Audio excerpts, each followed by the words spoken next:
Hey everybody, welcome to We've Got Ward, a Daily Planet Productions podcast series where we expertly dissect and discuss Ward, Wildbow's return to the world of parahumans. My name is Matt Freeman, and this is my math-loving life partner, Scott Daly. I love math. That's the only joke I could come up with, Matt. That's good. No, it's good. Look, we don't always roll strikes, okay? Yeah, not every episode is going to be a slam dunk, y'all. It goes uphill from here, though. More sports metaphors. As you said, this is the podcast where you and I eagerly dive into Wildbow's world of speedster treachery, multi-dimensional politics, and alien-based death powers as we analyze and interpret this ongoing web serial. This week, on part 6 of Arc 5 Shadow, we discuss chapters 5.12 and what turns out to be the first of 2 interludes to end the arc, 5.x. It means we're finally here, Matt. We're 1 chapter away from the end of the longest arc I've ever seen. Yeah, wrapping it up. This is some cool stuff. We get sort of a what I'm pretty sure is the climax to the arc, and then we get a cool interlude of the variety where you're sort of getting the what's going on in the background, world building, table setting for the end game, presumably, type of chapter where things are hinted at, characters are established, motives are explored, and we're ready to get into it. Yeah, it's interesting because it comes at the end of this chapter and this arc that is very, I guess, street level is kind of the word. Yeah.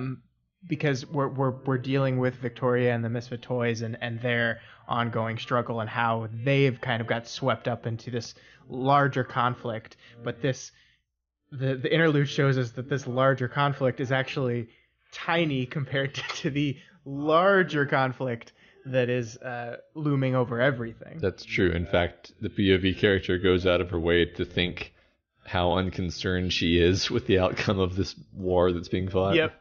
Yep, this thing that is like life or death choices for our main character and for all her close friends is nothing to these other people. Yeah. All right, so let's move on into the announcements, Scott. Okay. So voting is now open on to the patrons for the 3rd quarterly fan art contest. There are 8 entries, and let me tell you guys, they're all amazing. If you're a patron, head over to our Patreon page and vote now. If you're not a patron, patreon.com/dailyplanetfilms. Very, very subtle. Yes. Voting closes next Monday, and the winner will be announced next Wednesday. All the entries at the same time. Man, Matt, like I was impressed as these entries came in on Wednesday, but once I built the post and you saw them all like lined up one after the other, it's incredible the quality of art we got submitted this time around. I mean, it's always been good, but we got more entries than we ever had before on this one, and they were all excellent. Yeah, they were all different. 2 people even did the same like scene idea, but they both interpreted it a little differently, and their art style makes them very unique. It was so great. I can't wait for everyone to see it. Yeah, there's some amazing artists in this community, and like you said, I love how people bring their different sort of ideas to it, above and beyond just the technical talent. It's the creativity of the concepts is always really fun to see. Yeah. Especially like I think we've always tried to be as vague as possible with our prompt for them to kind of see what people's interpretation of that is and what their creativity comes to. Like I think Lawn Sheep won last time, and their interpretation was a ball pit therapy session, which was just brilliant. And we had some ideas like that this time around too, where some very, very awesome interpretations of Misfit Toys, as we called it. It's great. I love these contests. I love that people are engaged with them and have a good time. And I saw on the Discord how difficult a decision everyone was having in deciding which one they want to vote for, which thank God we don't have to do that. Yeah, I know. We just sit back and watch the patrons vote. Yeah, and we will be sharing all of these with everyone eventually, right? Yeah. That'll but what's going to happen is the episode that comes out next week, next Wednesday, about the exact time the episode drops. A post will go up on dailyplanetfilms.com, which has all of the entries. It has the winner and then all of the other entries, and we'll link that in the show notes and on Reddit and everywhere. So cool. All right. Moving on into the community spotlight, where we read what people wrote from last week's Reddit thread. And the discussion question was, how should Ashley be punished for the murder of Bob, if she should at all? Why? There were a lot of great responses, as usual. Many of you responded to this question with a variation of, I don't know if punish is the right word for what should happen to Ashley. And I think you're right. We could have phrased the question a bit better. I admit I sort of chose the word punish so that people would maybe push back on it and say, this is what should happen to Ashley. I don't think she should be punished. It might have been better to have a more neutral phrasing and just say, what should the consequences be? But yeah, a lot of you kind of basically arrived at that same point anyway. So yeah, we got a lot of people really diving into what does punishment mean, and how does Ashley's situation fit into what differing definitions of the word punishment is. Yeah. So first from Marcus. Marcus goes over the various uses of punishment, including incapacitation, meaning make it so the person can't hurt people anymore. Deterrence, make it so people don't want to do the same thing. Retribution, just feel better about it, I guess. And education. Marcus then suggests giving Ashley an ultimatum. She can either be a hero or she can be treated as fair game and basically have the amnesty revoked. So basically if she tries to be a villain again, she is not going to be treated with kid gloves. And I think that's a cool perspective. Yeah, because I don't think this. One of the things we saw echoed a lot throughout these answers is the danger of over punishing does nothing to address the underlying issues that Ashley has, and the conflict between the societal reasons to give someone consequences of their actions and the personal. And this seems like one of the most fair things you can do. Be like, look, you've lost some privileges now because you did this thing, and we refuse to let you operate as a cape unless you're operating within our like calling it like the hero side of things is maybe too not specific, but maybe too like almost unfocused. Like maybe like she needs to be a member of a team that is supported by whatever legal system ends up being on this group. She's not allowed to operate as a cape outside of established legal force. It reminds me a lot of Shadowstalker, actually, because she, I think, did kill someone, actually, and was basically made a member of the wards, like, on some kind of probationary level, where she does basically screw up, although it's actually Regent who screws up for her. And then she, that's it. That's breaking her second strike. But her first strike was killing somebody and then basically saying, all right, look, you can either be a ward and we keep an eye on you, or, birdcage, I guess. I don't know. So it's similar, and there's precedent for that kind of reaction, I think. Yeah, of course. I don't think it went too well with Shadowstalker. It's true. And I think that's just, I think the issue is the system kind of, Shadowstalker was more done like in a way where we can't afford to lose this person in the fight, I guess. Like that's what so many decisions in Worm were made because we need them in the fight in future conflicts. Yeah. And I wonder if that system, I mean, like we're going to see later in this episode that people are collecting capes and something big is going to go down sometime in the future. But I wonder if that kind of pressure is still felt. Yeah, and it seems like the humans that we're going to see in this chapter are also not really super happy about extending a whole lot of leniency to capes anymore. Yeah, not that they have any control over that. Right. All right, moving on. Vegeta covers a lot of ground in their answer.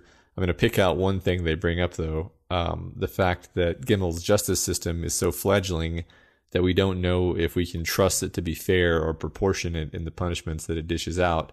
And we don't really know what kinds of punishments are going to be encoded in it. So this is a kind of a different approach to the question of saying, like, what punishments are actually even going to be on the table. We don't know. We don't really understand, because in Earth Bet, it was basically like the United States justice system with CAPE stuff kind of shoved into it. We have no idea what to even expect here, and I think that's worth pointing out. Yeah, and that's interesting too, because I mean, what we know so little of what the law on Gimmel says right now. Is there any specific, like, is there a law on the books of Earth Gimmel that said murder is a crime? I mean, that's normally like a societal law that doesn't have to be written down generally, but like, if you want to try to argue that we're going to throw the book at Ashley, what does the book say? Yeah, I don't know. I mean, I think it's really interesting that we don't know. Yeah. All right. Yeah.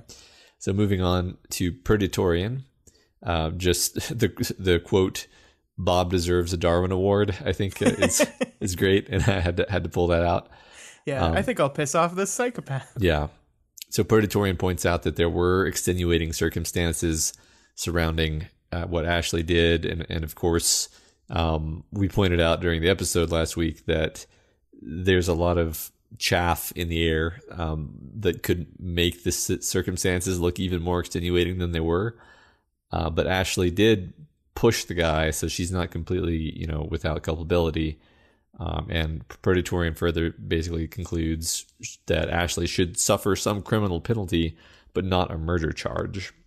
Mm-hmm. And I think that's a cool perspective, because that's not something I had considered. I was basically thinking, like, either she's going to be convicted, tried and convicted of murder, or she's going to be like given a special exemption for circumstances.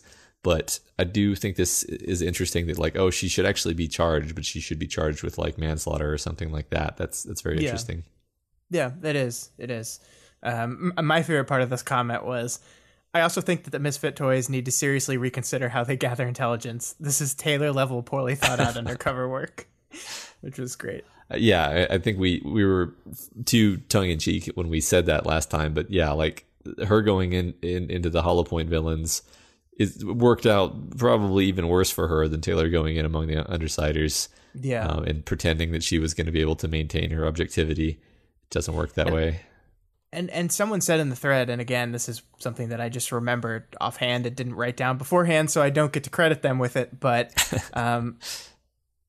someone mentioned that this is probably what Byron was thinking of when he said the idea of putting these people together to do this thing is a bad idea generally, and people are going to get hurt, because as much as these guys want to support each other and help each other, they also have blind spots for each other. And like, nobody in this group, not even Victoria, stopped at any point during this thing and went, hey, maybe giving Ashley this assignment is not the best thing for her or us or her boss.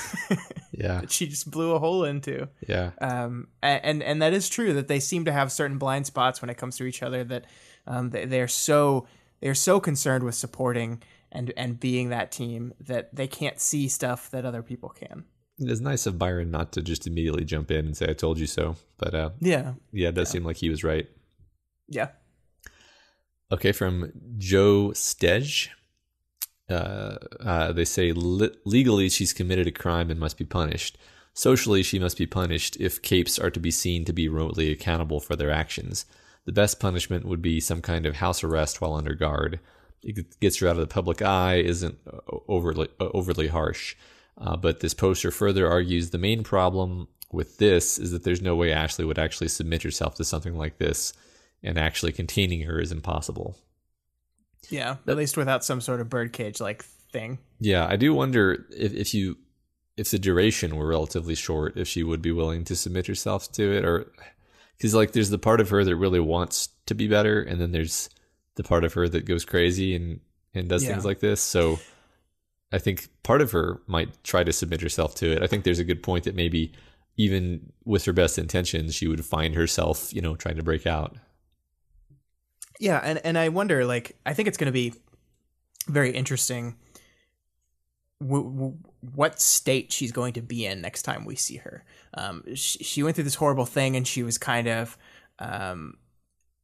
like posturing as if she was fine with it, and this is just the way it is now, and what I did was fine. But she was at least aware enough to know that she needed to remove herself from the equation. Like, her leaving the scene, her leaving both the toys, yes, but also leaving the Hollow Point people, was at least an acknowledgement that on some level she realized that, oh, maybe I just fucked up. Yeah. So seeing where she is psychologically next time we pick up with her, I think it's going to be very interesting. Is she in a place where she's found a way to justify what happened and she's made herself okay with it, or is she in a possibly even more vulnerable place where she's like, what am I?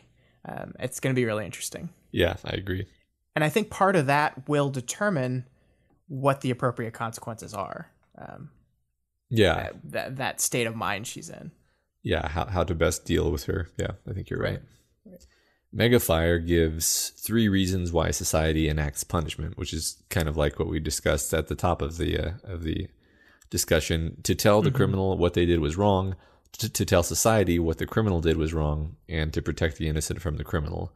Ashley appears to know on some level that what she did was wrong. Letting her go with a slap on the wrist will set a dangerous precedent, but making an example of her is a pretty crappy thing to do, not to mention disastrous for her mental health. Megafire then says the real solution is the third of those 3 objectives, protecting society from Ashley. Monitor her more closely and don't let her do the cape thing for a little while. Yeah, I mean, the only problem, I do like that. The only problem I see there is, like, I don't know if you can stop her. It's kind of like putting her in house arrest where, yeah, it would be really nice if you could do that. And I suppose it's conceivable, but she's one of these edge cases where she's like a shard with a person grown around it. So I think it's hard to imagine her just not doing cape stuff.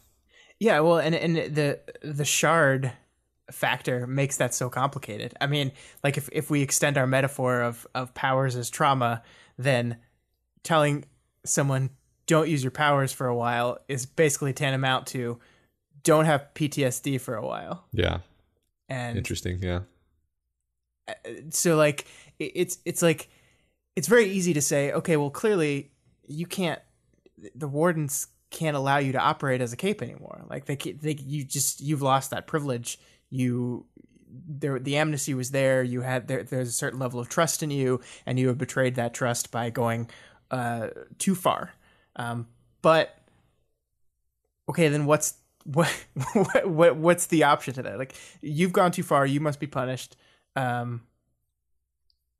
What can you do? What can you do? That's I think that's why this was deceptively a very difficult question to actually answer, because I don't know how you can stop a person from being who they are, Like, yeah, I mean, that's what's funny is, like, reading through all these answers, I found myself just kind of like agreeing with whatever the last person said, which kind of tells me how, like, uncertain I am, and like, I don't really have a strong feeling about this because it's a very weird area, for all kinds of reasons, for all these reasons that everyone's pointing out.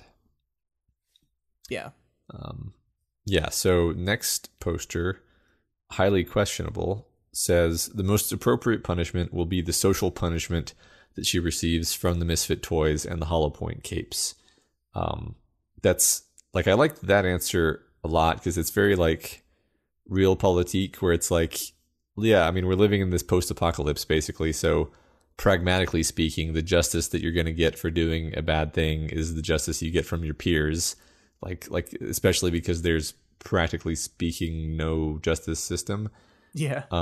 And also, like, yeah, you can actually kind of trust them to give her an appropriate punishment. Like, the Hollow Point case, like, Bob, if Bob were more well loved, maybe people would try to kill Ashley to get revenge.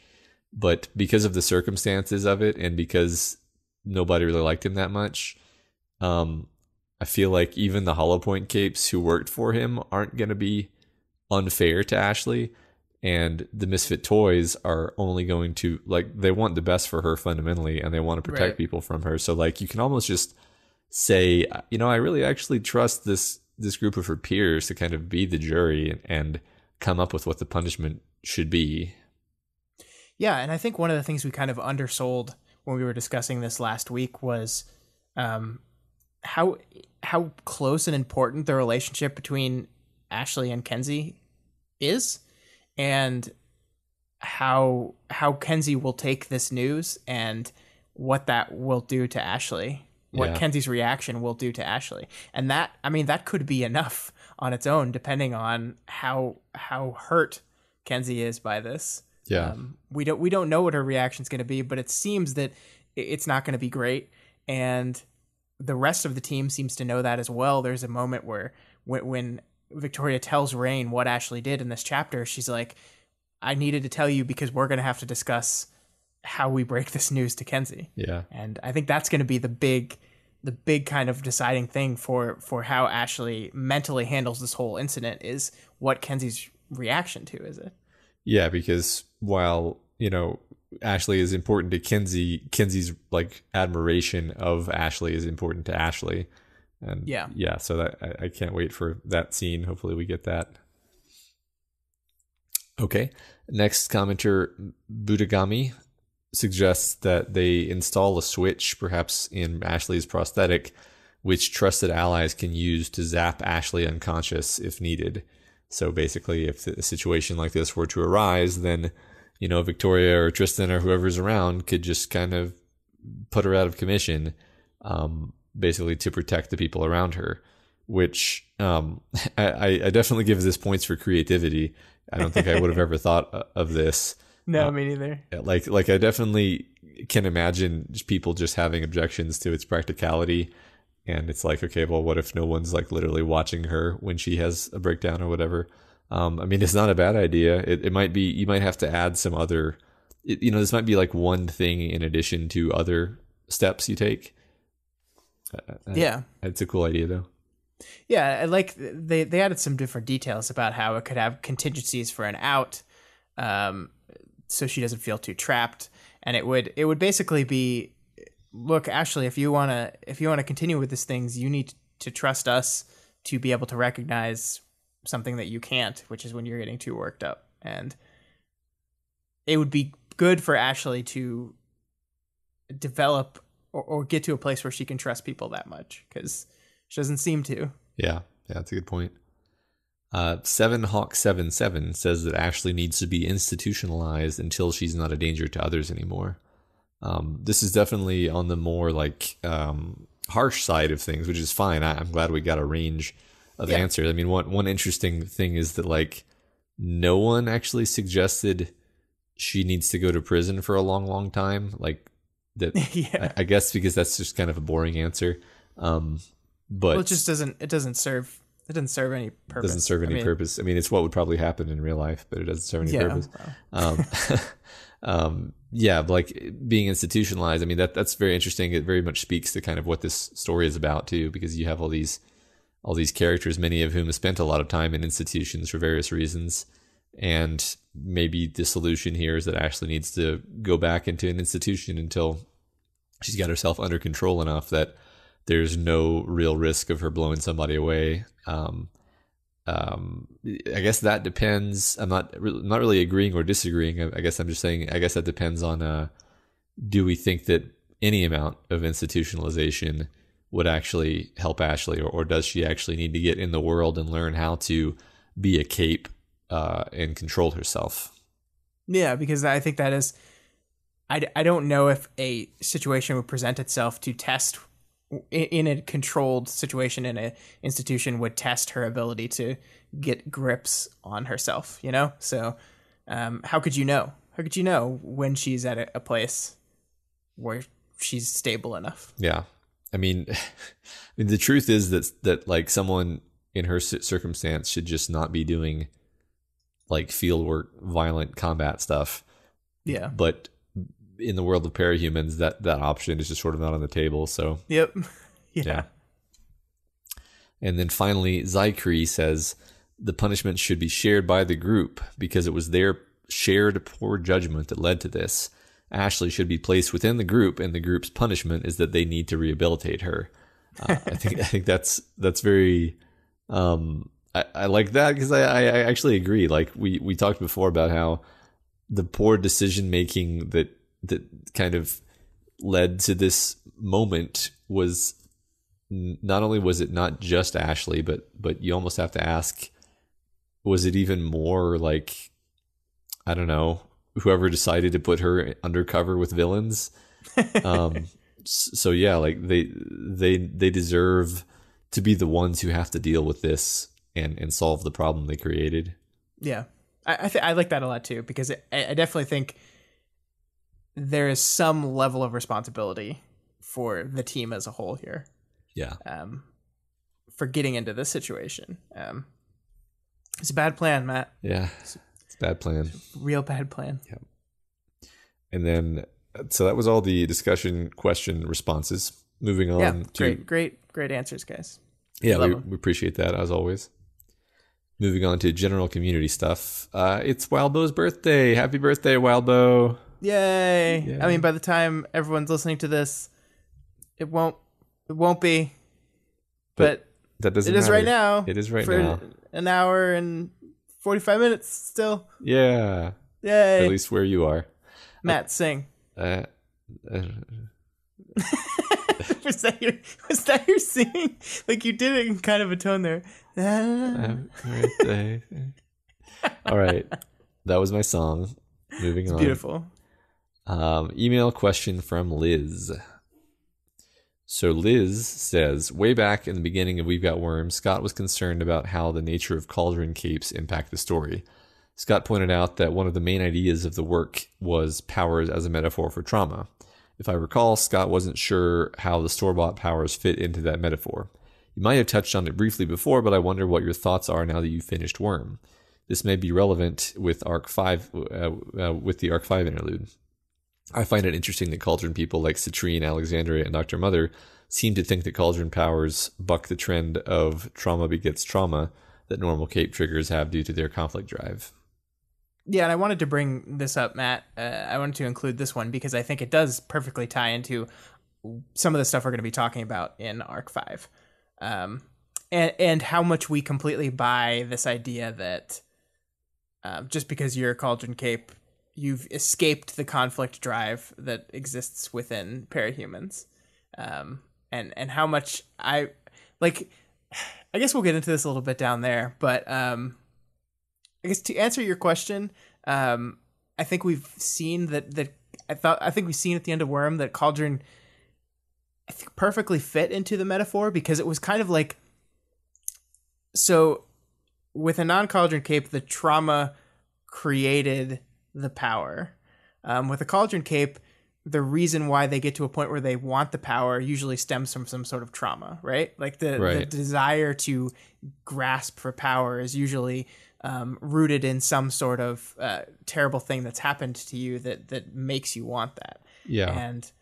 And I think, sorry, go ahead. I'm just going to say the power also has a tendency to kind of take on that like ironic form of making whatever their problem was into a permanent situation. Like I'm thinking about like Triumph kind of seems like Triumph just lucked out because like he had a rich dad. His rich dad wanted him to be more successful, got him powers, and like the powers ruined his ability to do the thing that he wanted to do, and are like a permanent reminder of that now. So yep. So yeah, like it still kind of messes him up continuously, right? And so yeah, like all the other Cauldron Capes we've seen, they're all messed up people. It's just a different. And I bet you could be even more specific about it and be like, yeah, natural triggers have more like perhaps intense short-term traumas, but Cauldron Capes have more like slow burning, just kind of life grinding issues that make them turn to this opportunity, and those are just different kinds of problems. Those but it's not that they don't have problems. Yeah, and I think we're going to get into that with with our old friends later in this this episode. Yeah. Yep. All right, let's get into it, Scott. All right, let's do it. Chapter 5, 12. Damn, 12. Never thought I'd say that. Yeah. So last time, if you'll recall, Victoria's Misfit Toys joined up with Rain and March's group, facing down the core group of Fallen. A crowd of fallen hostages writhe in terror under the influence of Mama's power.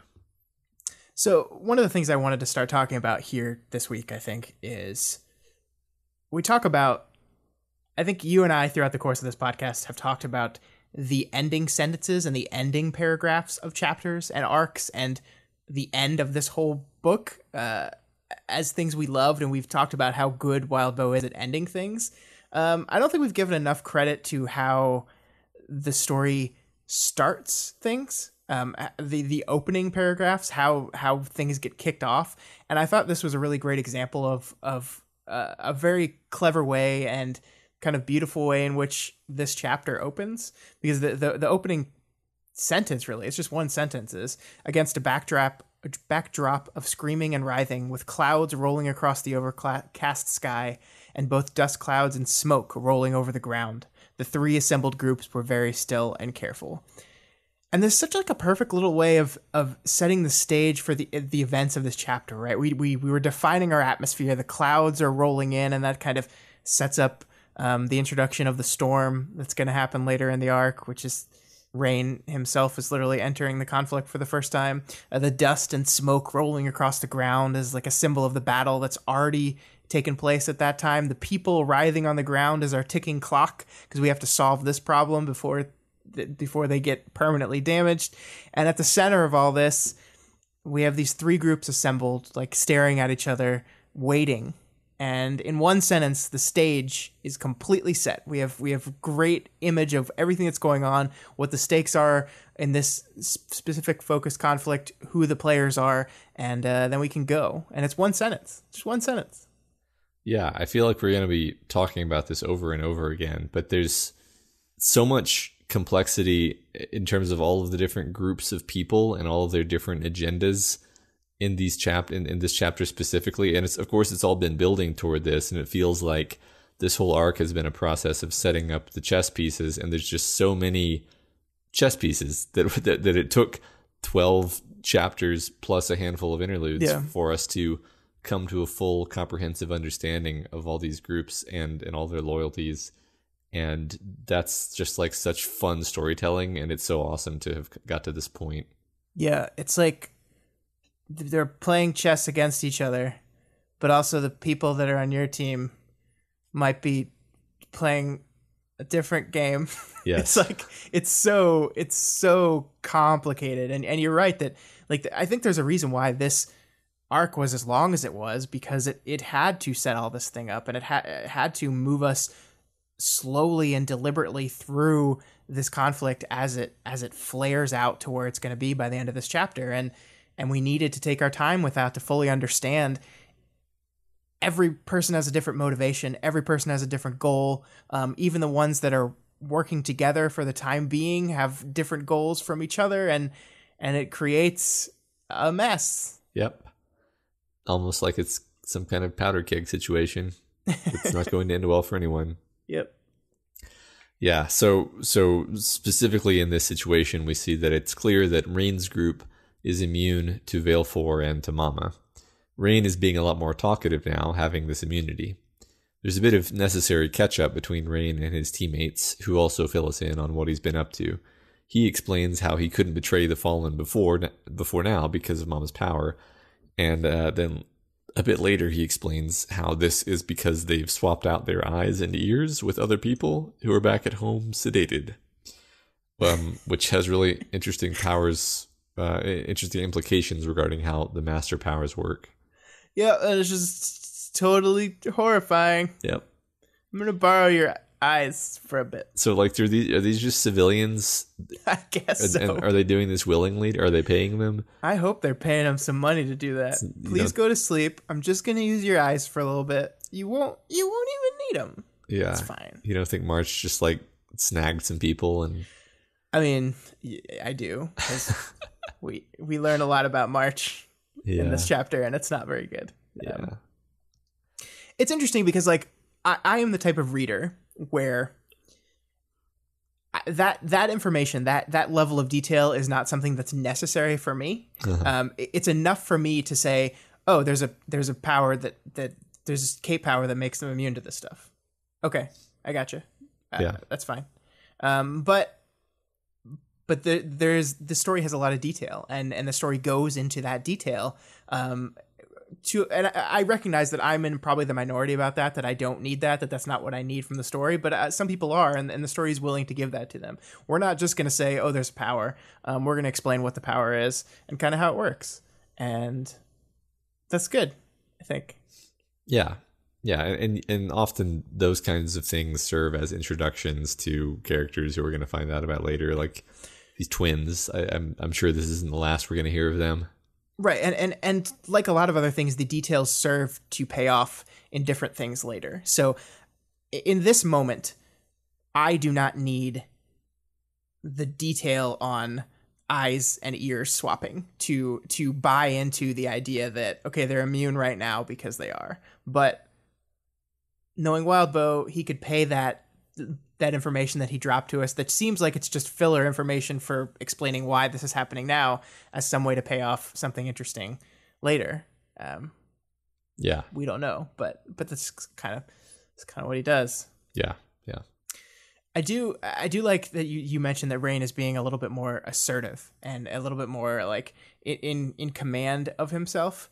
And there's this wonderful moment that I think plays that out here is where March is kind of explaining that while Rain is with her, I'm not poaching him. He'll help me out in exchange for this here, but he can stick with you guys.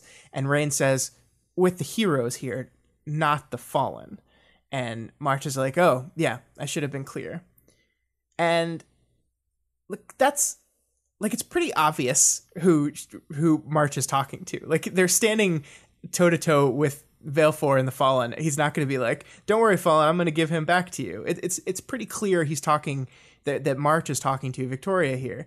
Rain is kind of emphasizing this and making this clear, not because I think he was worried that anybody was actually confused about who she was talking to at the time, but because he wants to make clear here the decision he's made.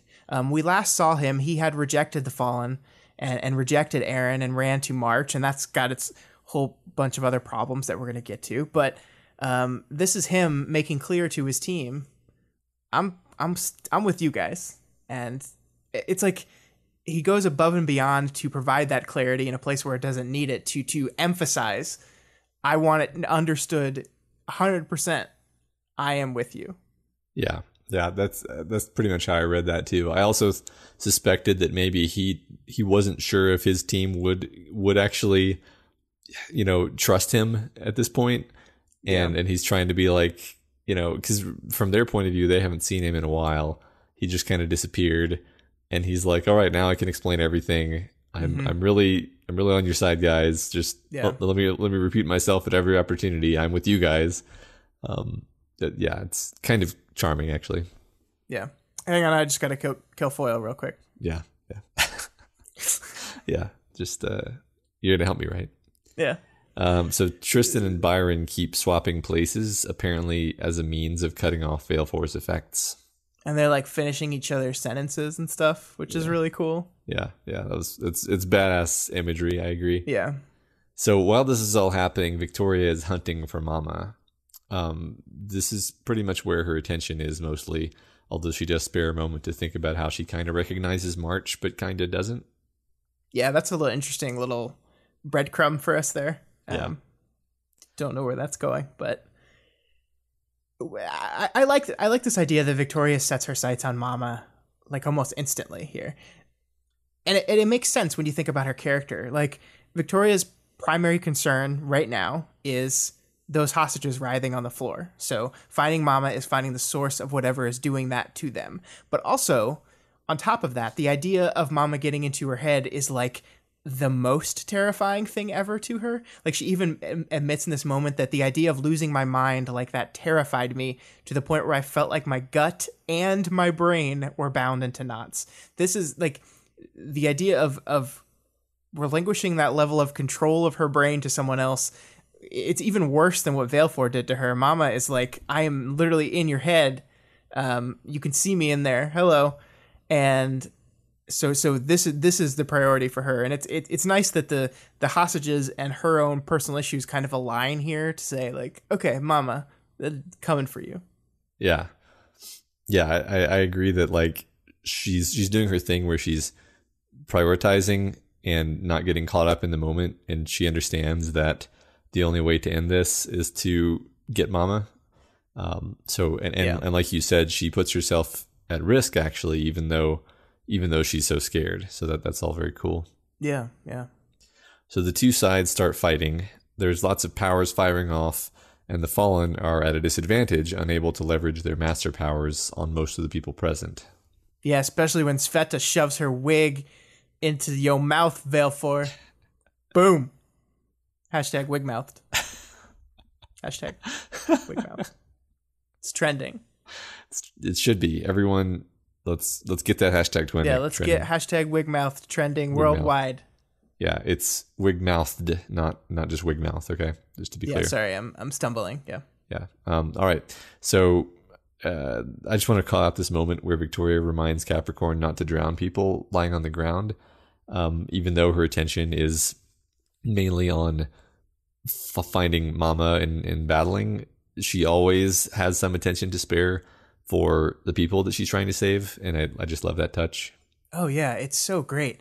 And this whole war is almost us witnessing Victoria's ideology threatened. And there's all these bad guys around, and she feels like she's kind of caught, unsure what to do, unsure of like how far is too far, but she does have that one singular focus at all times, which is we have to help the hostages. And it's so much to the point where, like, she feels like she can't even directly engage with most of these people because it's too much of a threat to the hostages around. So she instead, like, sticks to searching for Mama, like we talked about, and then also coaching her team. She's like, flying in there, and Capricorn, hey, just don't forget about this thing. Okay, I gotta go search for Crazy Lady. But she does it throughout the whole thing. She's trying to block bullets for people. When March slices the fallen guy in half, and she thinks the halves are gonna fall down, and she runs up to try to catch one. Like, she is very much on the defensive, like serving in that support role in this fight. Yeah, definitely. That's a good point. Speaking of March, we get to see March's power as she kind of slides around on the giant breaker Fallen, and then she uses her rapier to create explosive lines on the body. It's very cool how this power is reminiscent of Foil's power while being creative and different.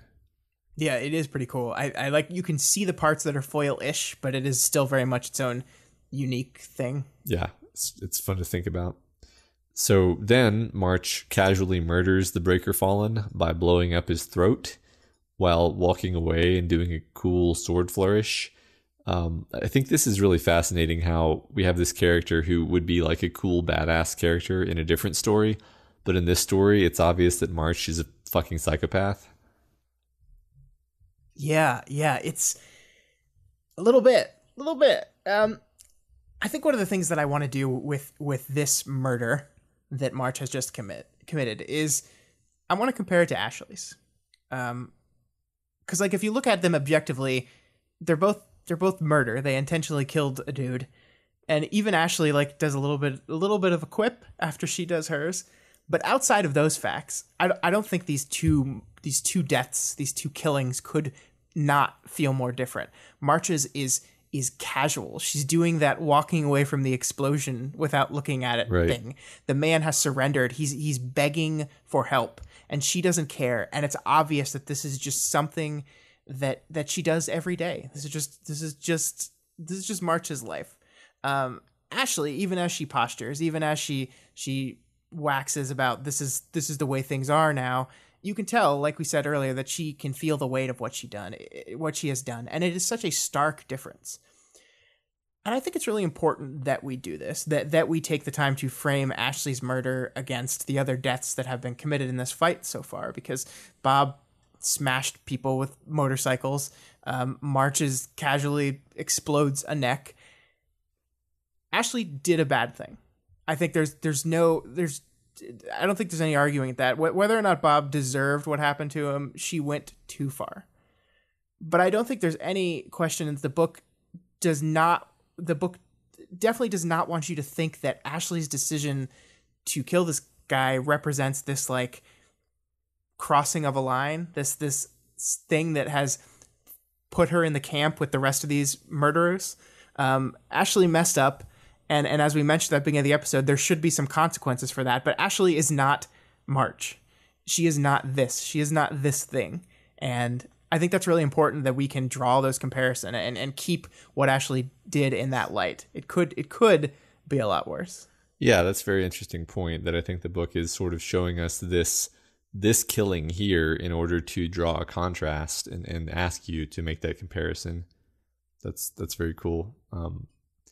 Yeah, you can. There's a lot of kind of axes of like, okay, is it like a cold-blooded or a hot-blooded killing, or is it necessary for self-defense, or was it unnecessary? And Ashley's isn't like, circumstances weren't great. She wasn't killing him in outright self-defense, but maybe it's a hair more understandable than this killing right here. I don't know. Yeah, I mean, like, it's very easy to just say murder is murder is murder. And I think on some level it is. But you still have to reason with, okay, now what? And I think that's the important thing to keep in mind when framing Ashley's decision. Yeah.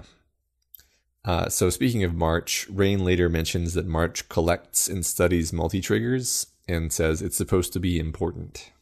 Yeah, I really like that this doesn't happen till a little bit later in the chapter, but I like that you pulled it out here, because we know very little information about March up until this point, right? We know that she's helping Rain, she's studying multi-triggers, she wants something with Foyle, but we don't know what, and so now we take all this information, we put it in context of what we just learned about March, which is she casually murders dudes like it's no big deal. And that automatically takes all these things that we don't know about her, we don't know the motivation behind them, and it throws them in a negative context. Now we're like, okay, we have to fill in the blanks about this. What does she want with Foyle? Okay, well, now we know that she just casually murders people. So fill in the blank. Maybe now I'm assuming the worst possible thing, which is she wants to kill her or torture her or something else cruel.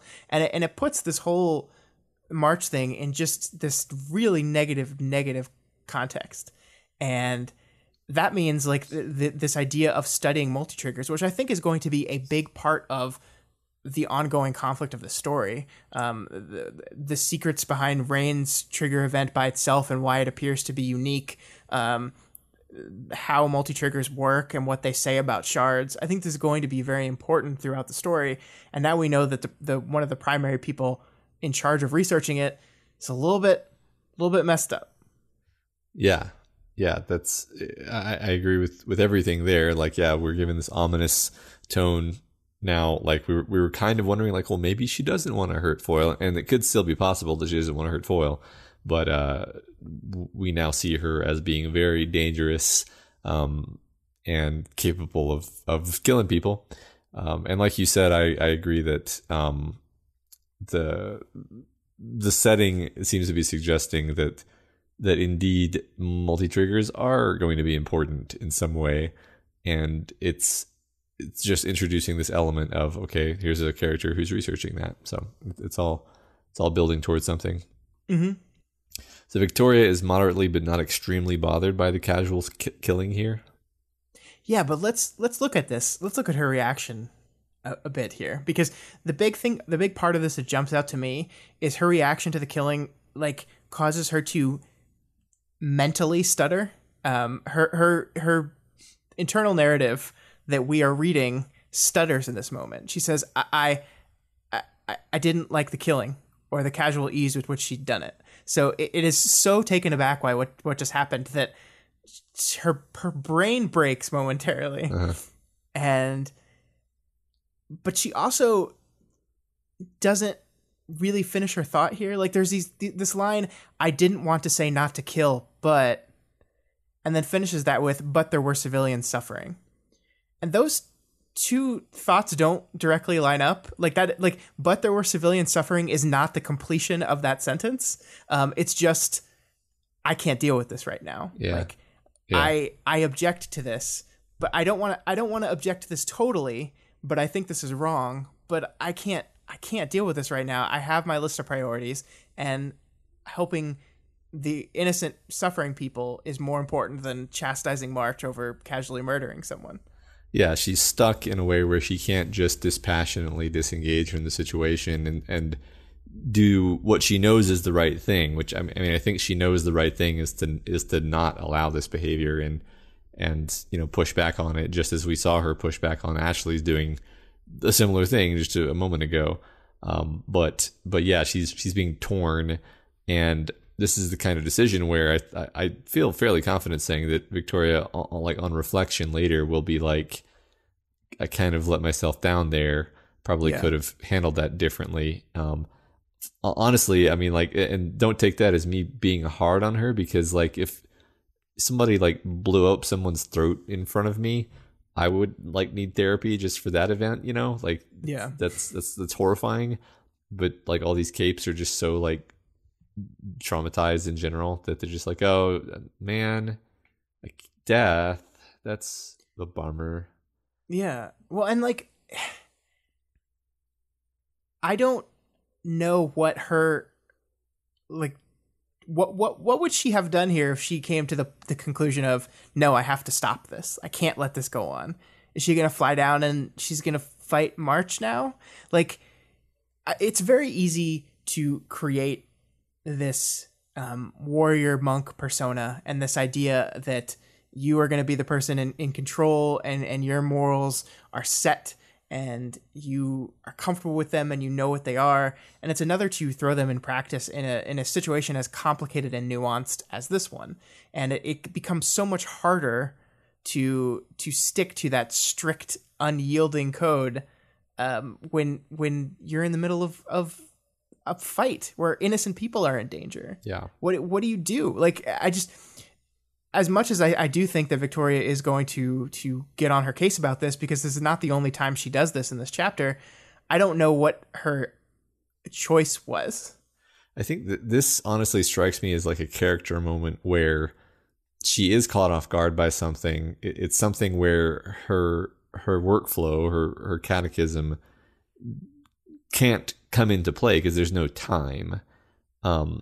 And later she will have the opportunity to reflect on it and say, okay, in situations like this, I clearly need a response ready. Like I need to be willing to say in that moment, no killing, like imagine, like you can easily imagine like an older, like Alexandria or something, seeing this happen and just like stopping what she's doing and being like, no killing, and then going back to what she's doing. And, be like having the presence to pull that off. But Victoria's not like there yet, but you can see her getting there. Yeah. So like this, I like this as like a moment on which character development can be hung. I like that. On the other side, you can see it as, you could see it as her learning how to ensure and how to be more confident in her code and to holding up that code. But you could also see it as like the dissolving of it a little bit, that she had this idea of the way things were going to be, and the events of this fight are systematically destroying that. And now she's in the point where I feel like I can't even tell someone that they need to stop killing people. Yeah. I mean, I think her mantra probably needs some tune-ups, definitely, and this will show her that. But I don't think that. See, that's the thing. You could interpret it as like this. This is part of her like fall, or you could interpret it as like, oh, this is, she's just honing. She's honing her techniques and becoming better. Yeah, I don't want to. I don't want to say it's a fall. I don't think so. Yeah.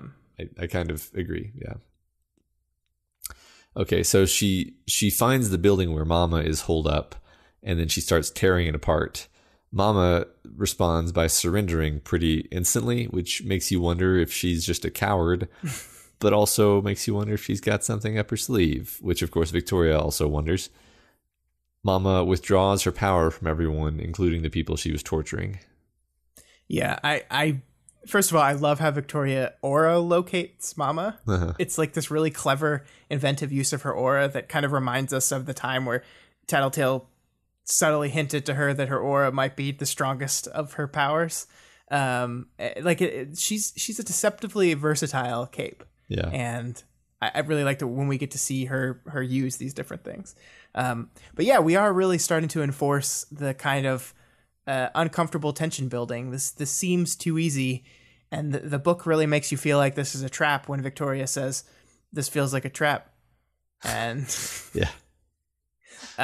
The most interesting part of this whole exchange to me though was when Mama has one of her followers chastise Rain, and she says you're disappointing her, Rain, and his response is, "For one of the first times in my life, I feel like I'm doing something right." And the response is, "No, Rain, she says you might be doing good objectively, but not right." And I think it's pretty fascinating for Ward to remind us through like one of the most blatantly terrible, inhumane people in the story so far that sometimes what's good and what's right are not exactly the same thing. Not that I think Mama is correct here. I don't think she is. She just has a different idea, a different definition of right. And I think that's a fascinating exchange to remind us of good and right, not always the same thing. Yeah, and regardless of whether Mama has a point here, it does remind us that even this despicable villain has like a worldview. They're not just like cackling to themselves while hurting people for no reason.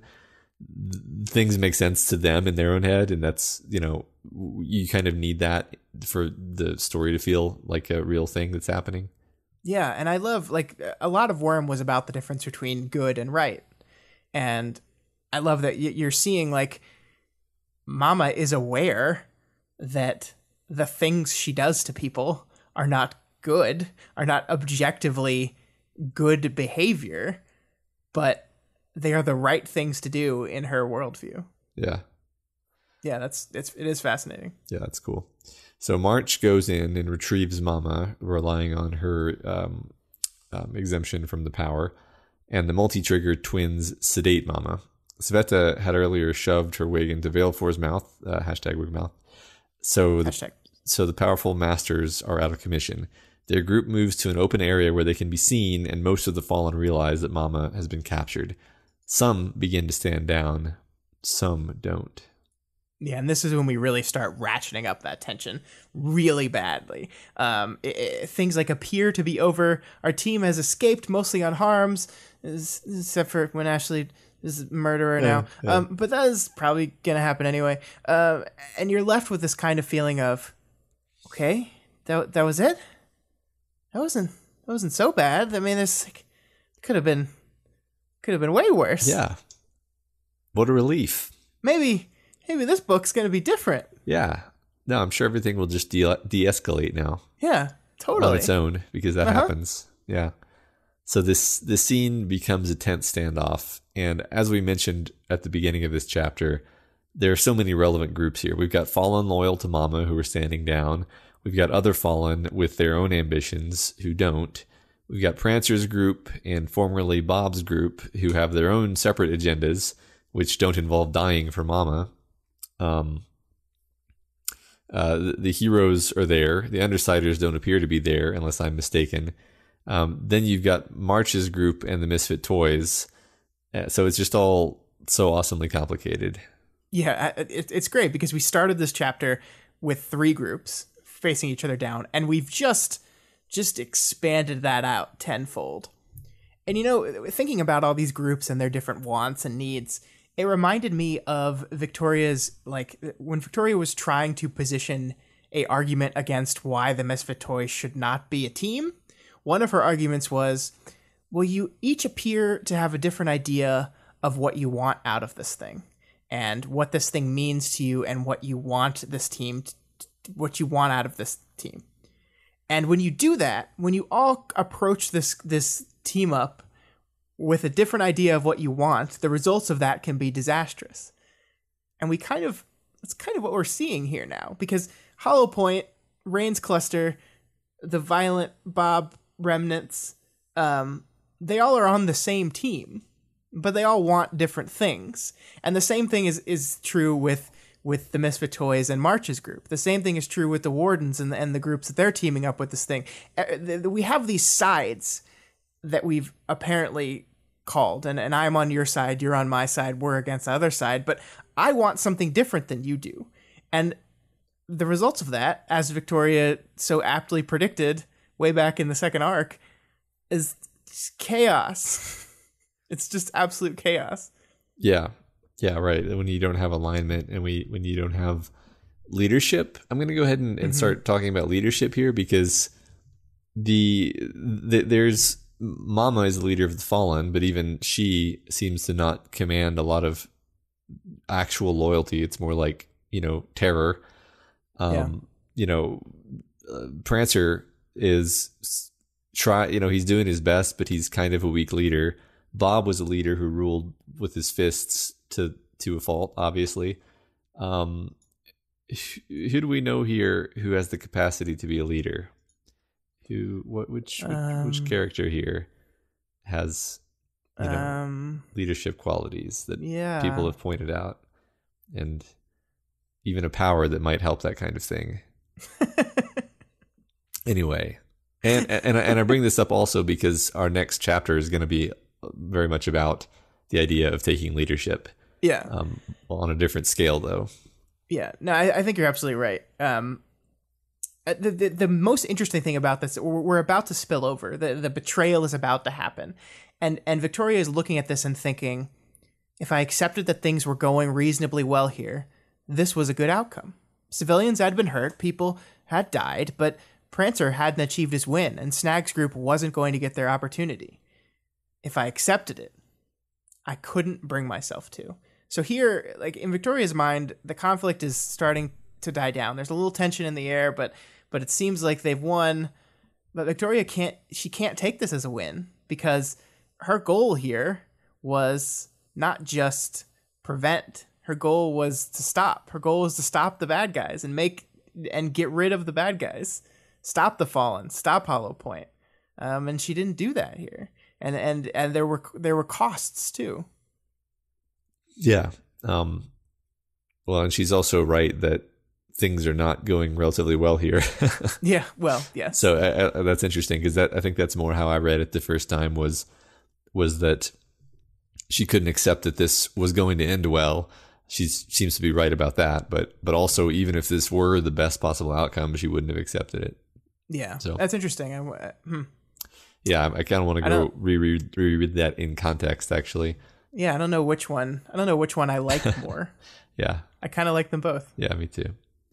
So, shockingly, there's a commotion, a betrayal, and chaos. And at least it's chaos on the first read through in like a fun way, like not a confusing way. Right. In the second read through, or if you read just like really carefully, I guess, but who has time for that? You figure out what's going on.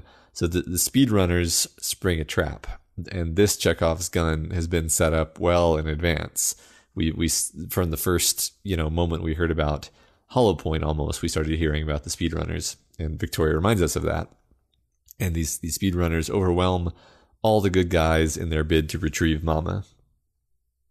Yeah, this is such a good Chekhov's gun, Matt. It's like when Chekhov shows you the gun, and then you haven't looked at the gun for so long, you forget the gun's there. Right. And then you're like, oh shit, that gun. Yeah. Because we spent a good portion of an earlier chapter going like line by line in detail through each of the speedrunners' powers. and we almost learned more about how their powers work than any other villain the Misfit Toys have come up against so far. Yeah. Like the detail with which Victoria talked about these guys, and we set specifically out, here's how they could really screw us over. Here's how, if given the opportunity, they could really just mess everything up. It's all on the paper. It's right in front of us. And then we move on from them, and they're just not in the story for a long time after that, to the point where we've kind of forgotten about them. Right. They don't participate in the fights in Hollow Point. Right. And that, for some reason, we didn't notice that at the time. Yeah. And then, I think maybe Victoria notes their absence. I think, I'm not sure. Possibly, yeah. Yeah, I mean, I think it probably is actually kind of a bit of a 3-beat where we're introduced to their existence. There's definitely the scene where Snag meets with them briefly. Yeah. And then there's a separate point where, I think Victoria thinks like, I wonder where the speedrunners are. It's a good thing they didn't show up. And then the hammer drops. I want to talk a little bit about the chaos and the confusion aspect of this, though, because I think that's something that's deceptively difficult to do in writing something, because you kind of have to thread a line. Like you have to walk this very, I just totally mixed my metaphors there. You have to walk this very fine line between confusing enough to get off the feeling of chaos you have, but not so confusing that you just can't even follow the action on any level. And I think this achieves that. And I think that's why this works really well, because I think you're absolutely right. The first time I read it, you're like, wait, what is going, who did, why, who, what is, and you still see, like, you still get the emotional impact of this thing, that sides are turning against each other. The victory that they thought they had achieved over the Fallen is gone now, and we're screwed. But so you feel that chaos without feeling like, I don't understand what's happening here. I've just lost the thread completely, and so I have no emotional attachment to this. So you never get there. And I think that's like, it seems like it's easy to do, but I really don't think it is. And I think this does it very well. I agree. I think that there's chaos that makes you just confused and irritated. And then there's chaos that makes you want to slow down and read more carefully, because you understand that what's happening is there to be figured out if you're paying attention. Yeah. And this is that. I also appreciate that to kind of reinforce the chaos, like Victoria gives us quick like reminders about what the speedrunners' powers are, because we have been told them, but like I said, it's been so long that we might not necessarily remember the details of it until prompted by Victoria. And it's a good way of like, it keeps up the chaos without like, it keeps up the chaos because it doesn't slow the pace of the text down, because we don't have to go into these long explanations. We're just like, oh yeah, he's the one that does this. And your brain's like, oh yeah, I remember when you told me that. So you get the chaos factor, but also still get the information you need. Yeah, absolutely. So Secondhand manages to retrieve Mama, but Victoria makes sure to shatter Valefor's jaw before he can be rescued. I can't wait until the protagonist of Wildbow's Wink, the hit follow-up to Ward, rips Valefor's nose off in like 4 years. We're just going to go through the 5 senses. Yeah. And by the end, Valefor will be the, protagonist, because he'll feel so bad for him. Yeah. So the hostages now turn on the heroes, having received a latent command from Valefor. This is not a good look for team. No, we shouldn't kill these guys immediately, because that would be wrong. Yeah. Maybe we should have killed them.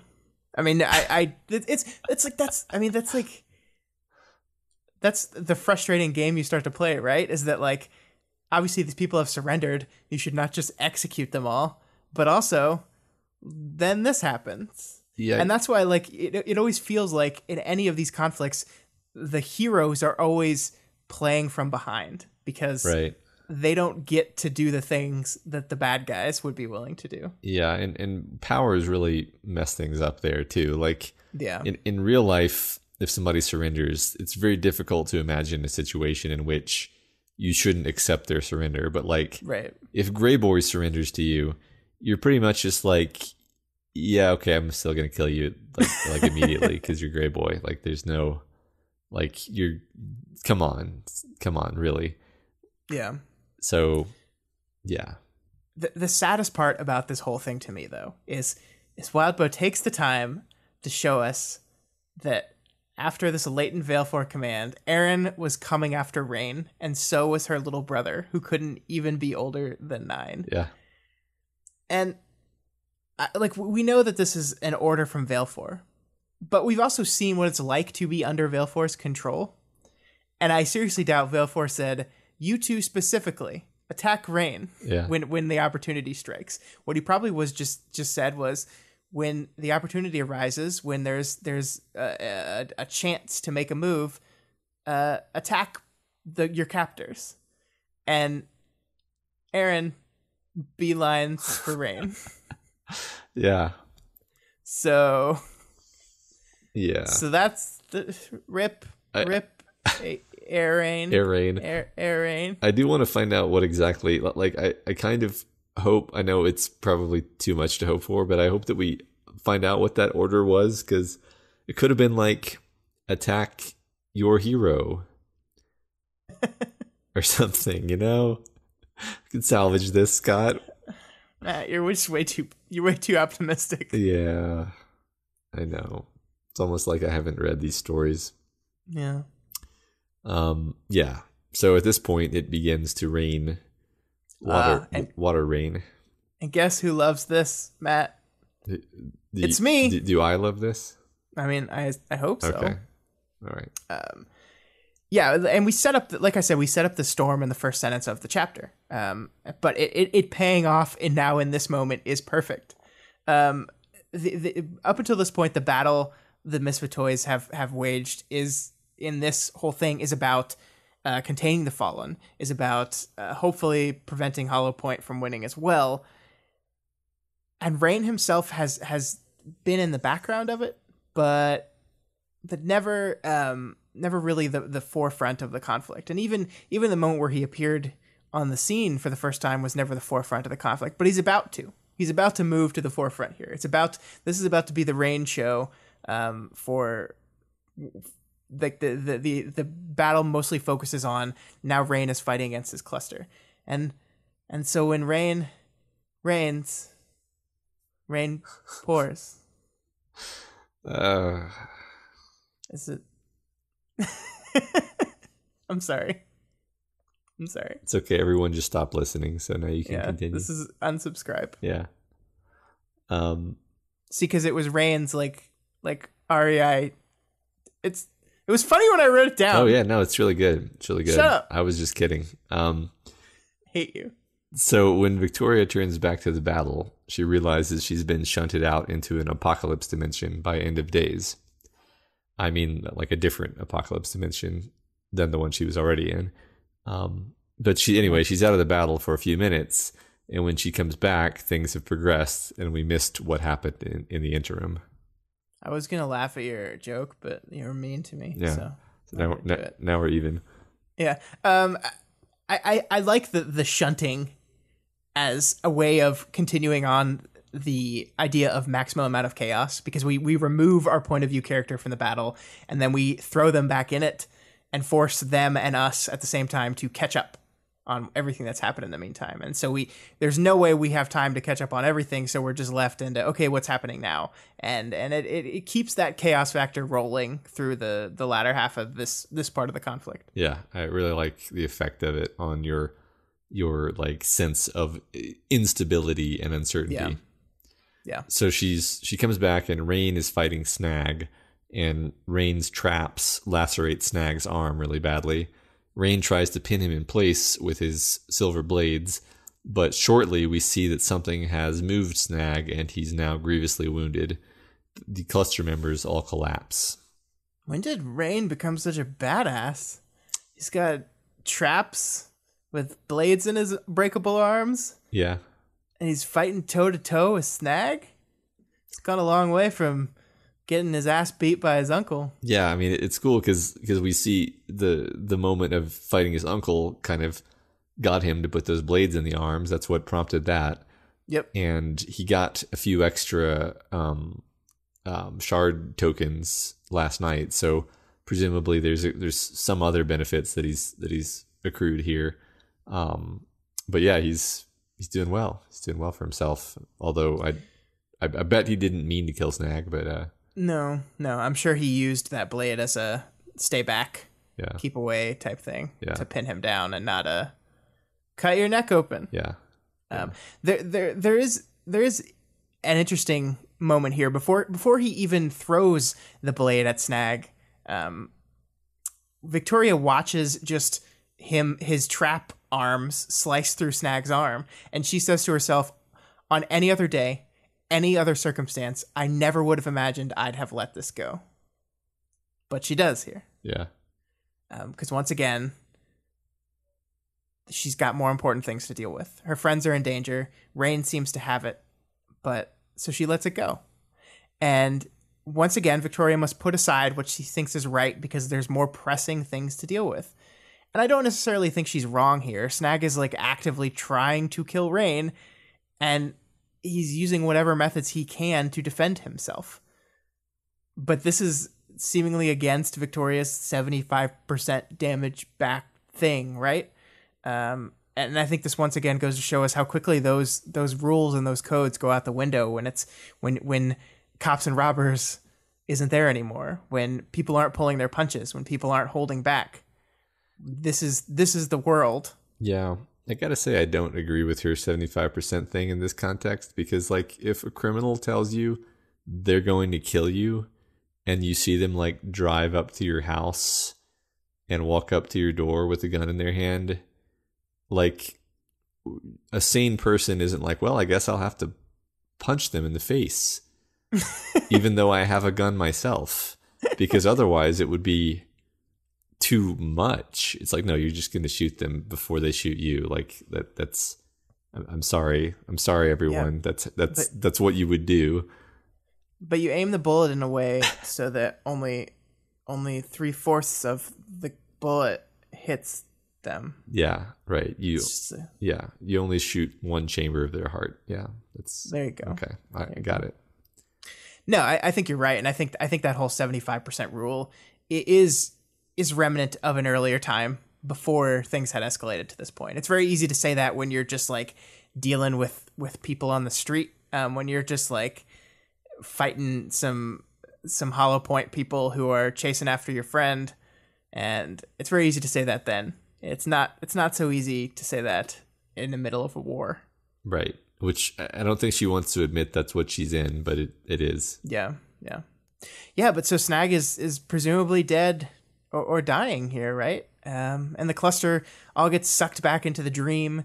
I don't think it's nighttime here, right? Like it's raining, but I'm pretty sure it's like mid-afternoon or something. Right, yeah. So it's not like this is just they just ran out of time. This was something different. This is something changed. This is either prompted by Snag's death or something else. Something else could be weird happening here. Yeah. No, I mean, it's like they definitely wouldn't have all been caught off guard by it suddenly being nighttime. So Yeah. I think it's definitely related to what just happened, I would say. And we don't even get to see, Victoria misses how this happened. So we don't get to see if maybe Rain went up and kicked him when he was defenseless, or maybe something else happened, or maybe he moved too quickly, or maybe just like it could be that this dream just happened and he fell down while the thing was on him, and the act of falling down sliced him open. We don't know. Yeah, it is. It's cool how we just don't see. Right. So then this chapter wraps up. The drizzle became rain, punctuated by gunfire. There was fighting everywhere, and even the people that were holding back were hitting pretty damn hard now. Not dissimilar to how I had with Valefor. Not heroes and villains, only monstrousness and madness. So I think we're going to do a big Arc 5 analysis of the arc as a whole after it wraps up. But I think right now, without having gone back and really read through it, one of the things I think this arc is the collapse of the game, the collapse of Cops and Robbers. And I think that we as readers probably knew that this was over like a while ago, But when I say collapse of the game, collapse of Cops and Robbers, I mean in Victoria's mind. This is something that Victoria wanted. It's the place where she felt she could do the most good when there are clear good guys and bad guys, and when there's clear stopping the bad guys, arresting them, doing the hero work. And this ends with that gone. And the thing that I love about this, the thing you just read, Victoria doesn't remove herself from culpability in this moment. She's not saying, look what these monsters are doing. There's an implied we when she gives this beat of, even the people that we're holding back were hitting pretty damn hard now, not dissimilar to how I had with Valefor. I did it too. I hit really hard. I did not hold back. I needed to shut him down to stop him, and I hit really hard. And she's lumping herself up in that, and that might not be fair, but I think that's Victoria. Yeah, no, I think it probably is just showing self-awareness that she's like, yeah, like I had to basically break a guy's jaw preemptively, not after he had done something to me, but rather to prevent him from doing something worse later, which basically is kind of the difference between justice and, aggression. And yeah, I think you're right. I think she understands that she is a part of this thing that is happening. Yeah. All right. That was awesome. We move into the next chapter, which is Interlude 5.x. And we are now outside of the battle again. As much as we wanted to know what was going to happen next in the battle, it's actually a very satisfying interlude because it gives us a perspective on things. And I don't know, like, it's interesting. I almost immediately, like, there's always a little pang when you're pulled away from action you wanted to see. But like almost immediately I was like, okay, this is cool. I'm into this now. Like I wasn't disappointed that we didn't get to finish the battle or whatever. Yeah, I think you're right. So here we sit in on a meeting of the current leadership of the Leadership Council of Gimel. We've met these people before, mostly, I think. We have Sierra, the Undersider Front, John Druck, working class businessman, Gary Neves, politician, and Buckner, a real estate mogul. Our POV, though, is Jean Wynn. She walks the other council members through her projections that people will start dying soon. Scion has left radiation on Bet enough that everyone still living there will eventually get sick. And talking about why I think you were pulled directly into this and okay with leaving the battle behind, I think once again it has to do with how the chapter opens. And this chapter starts with one word. It starts with a person saying deaths. And that one word could mean anything in our context. We just left a war where people were dying. And that kind of immediately grabs your attention and says, we're talking about death here. Let's figure out what death we're talking about.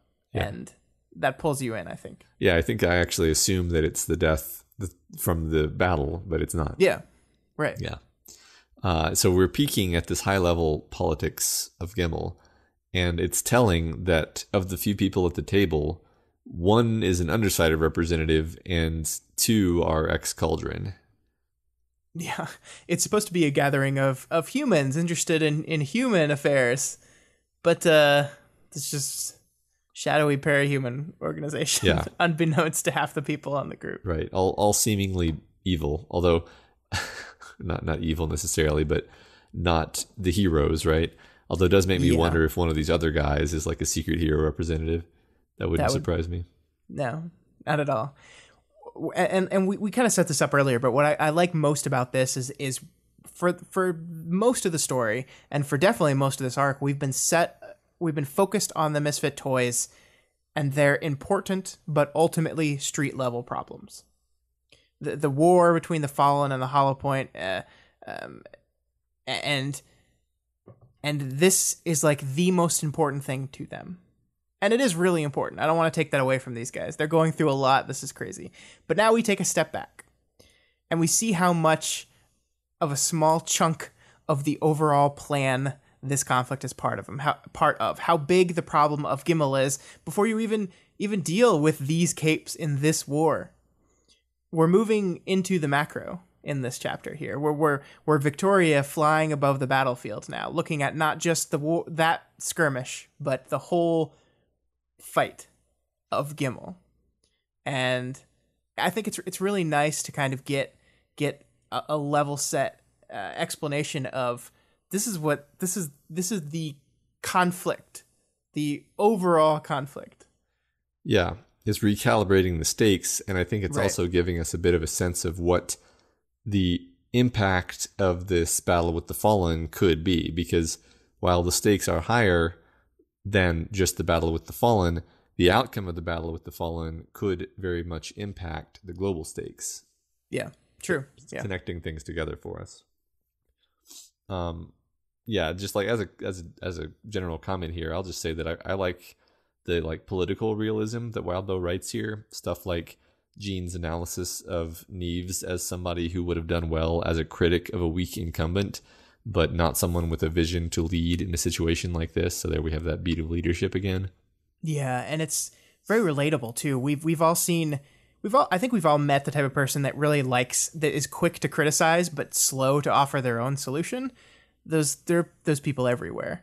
And it's a really kind of succinct way of describing who this guy is, while also doing a good job of setting up who Jean is, because she's someone who's able to kind of parse this thing and know him just from this behavior. Right. So Jean is trying to convince the assembled tower players to follow the plan she's putting forth. Get the people in line, get them working. They need to prepare for the winter and get people out of bed as quickly as possible. Interestingly, it's the Cauldron folks who are, again, being accused of treating people as numbers on a spreadsheet, but they're, again, right about this being the utilitarian best course. I think that's interesting and probably means something. Yeah.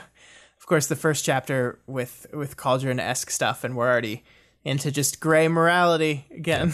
Yeah. I'm not even sure how I feel about this. That I think you're right that Jean is right. We need to focus on getting people off of Bet. We need to make sure there's food and shelter for them when they get here. But they are continuing the Cauldron tradition of breaking people down to numbers and data. And I do think it's ultimately probably for the best in this situation. Their goal here is once again to save millions of people. But we've seen this go south before. Yeah, right. I think we're very intentionally being reminded of the fact that this has been the Cauldron approach the whole time. And it's extraordinarily debatable whether they actually did anything meaningful to stave off the end of the world. And yet again, their methods make sense always, kind of, but also you have to be very skeptical of them. And and again, you have these Cauldron characters who are very good at justifying themselves and to others, but man, we've been burned once, guys. Yeah. Send all your complaints to Matt talking about Cauldron to @MoreDinamail. Yes, I subsist on your tears. Before we move on, I just want to briefly touch about something that I thought was interesting here. Like you said above, the reason for this entire conversation is that Sion's attack has had an effect on the radiation levels of Earth Bet. It's a remnant of this horrible thing that happened in the past. And I was thinking, and I actually happened to listen to our first arc discussion the other day, just because my podcast feed was empty, and I was like, oh, well, I'm self-absorbed. I'll listen to myself. And during that first arc, we talked a lot about that central theme of a fresh start, how the amnesty represents this. There's this new untouched world. There's this chance to heal and improve, a second chance for mankind. And we outlined the central conflict around that idea was one of being stuck in the past versus looking towards the future. And I think we see once again in this whole conversation this conflict rearing its head again on the largest scale we've seen in the book so far. These are the people that run the new world, basically. We have the mayoral candidates, we have the news media, we have gangs, and yes, some capes, even though they're not letting on that they're capes. And they're all here discussing if we should push our resources into making those people on Gimel as content as possible versus helping those back in the old world and saving as many people as possible. And that's one of the main conflicts we have here. And this got me thinking, the reason why I think this conflict is so enjoyable is because there's good and bad on both sides of it. Because we have here this idea of you shouldn't live in the past, but you shouldn't forget it either. We shouldn't just forget about those people that are back trapped in the old world just because we're now here on this new one. But you shouldn't you shouldn't just be so future focused that you forget about everything else, but you shouldn't also completely live in the past. And there's that conflict between, like, I think it's Neves that says, every day we don't go back to Bet, I'm losing support of my followers, because like there's some people that are trapped in the past and just want to go back there. There's some people that are just so future focused that all they can do is look about the future. And then in the middle, we seem to have Jean, who thinks saving the people in the past are important, but also thinks it's what's best for the survival of the species as a whole. Yeah. So I love that, because I may have sounded like I was being hard on Jean's perspective here, but actually the remarkable thing here is that she actually comes off as like the level-headed and obviously correct one here, because she's like, they're like, you can't just treat people as numbers on a spreadsheet, and she's like, I know, you have to give them incentives, and here are some reasonable incentives, and like everyone, like she doesn't come off as inhuman and cold, really. She comes off as savvy and understanding of the issues, and like even comes off as genuinely disappointed that Neves kind of refuses to play ball and rejects them, because like Neves is kind of the politician guy, and he's very unhappy. He rejects their plan, and when Jean admits that the plan was generated by a parahuman, later we find out it was a Cord. He just wants nothing to do with it. Mm-hmm. And he kind of goes on a rant about how like 99 times out of 100 it's the parahumans who bring any new disaster, and it's like he's like factually right about that, but she's the one who's like, yeah, but we still have to move forward, and we have to do the best with what we have, and if what we have is powers, we can get a handle on the powers, and she believes that cauldron powers specifically can be used relatively safely. So like all of her perspectives make sense even to us, and we're, if anything, a little biased against Cauldron at this point. Yeah. This is really interesting, because Neves is being kind of super racist here. Is that what it's called when they're parahumans? Is it racist? Sure. I don't know. Sure. But you're right that he's not exactly wrong, that a lot, if not most, of the main conflicts that have happened in Bet have been the result of capes. But Jean's also right that, okay, but they're still here. We can't, like, to reject information that could help people just because it's coming from a cape is not good either. And they get into this kind of squabble where he says we're locked in a cage with a wolf, and Jean's response is, well, wolves are domesticated to become dogs, and his response is, well, these wolves killed billions of people. And that's interesting, because Scion killed billions of people. Right. The capes have killed people, yes. But the end of the world happened not because of Joe Cape. The end of the world happened because of Scion. Yeah. And so we're seeing here he's lumping the end of the world. He's blaming every single one of these people for the end of the world. And that's when you take factually true information and warp it into a vendetta against an entire group of people. And it makes you wonder, like, the capes know, they don't necessarily know that Scion is like an alien, but they know that Scion is not a parahuman. But we're not really sure how far that information has spread. We're not sure who exactly knows, or like if they've heard it, who believes that Scion is an alien, capes are alien parasites. And the thing is, you don't even necessarily know if you want that information spread around, because if you think about it, it's like you think you're defending yourself when you say like, no, it wasn't me, it was the alien parasite. That doesn't calm people down really. They're just like, oh, good, you have an alien parasite. Okay, yeah, that doesn't make me more sympathetic toward you. But yeah, I also like her metaphor, because she's almost implying that natural capes are wolves and cauldron capes are dogs. Yeah, I think that tracks. Yeah, which prejudices us in her favor even more because we love dogs. Yeah. So is Jean's final solution then to eliminate all non-cauldron capes? She see, that's what's interesting, is she even seems biased against the natural capes. Right, yeah. Like almost as much as Neves is. She's just like, no, not all capes are bad. Just most of them. Hashtag not all capes. Not all capes. Hashtag wig-mouthed. Yes, wig-mouthed. So yeah, he's not really. What's interesting is he's not speaking from ignorance. He's aware of the conflict drive, having done his homework. He's aware that rogues always go wrong somehow. That powers used to do good ends ends up having traps in them. But yeah, like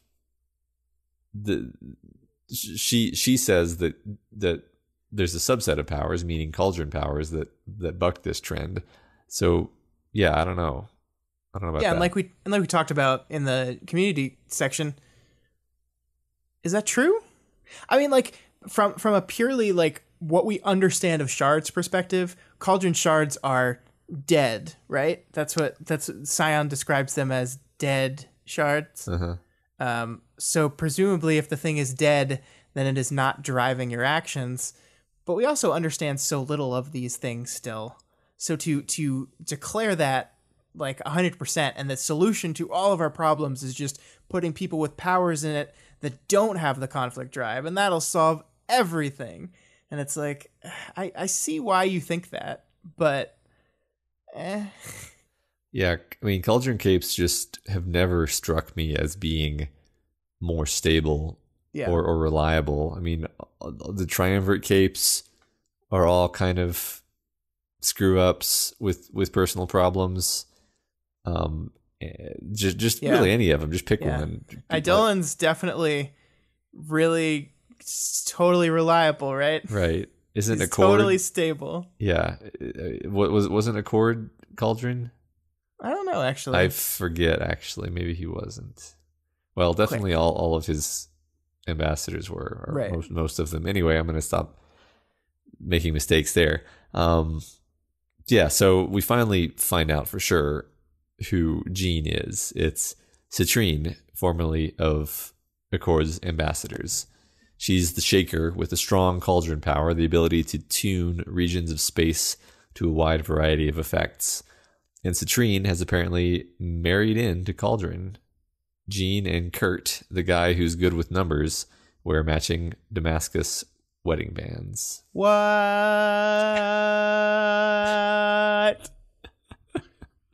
That's what I did. Yeah, I think it took me way too long to figure out that he was the number man. Yeah, I mean that's my question. Uh-huh. Did we know that his name was Kurt before this chapter? I don't think so. I don't think so either. I did. We'll get to it, but I had not figured it out at this point. I did not know who this person was. It was probably, I think for me, it was literally until the clones came where I was like, oh shit, this is the number man. I think I don't want to give myself more credit than I actually deserve, but I think like some combination of the mention of him wearing glasses and then the point when like a whole bunch of numbers flash on the screen of his laptop, I was like, oh yeah, that's who do I know who does that? But yeah, it was well done in how it's never just served up to you, or at least you get it before it's served up to you. Yeah, I should say. Yeah. I will say I got it before someone calls him Number Man. Yes. Good.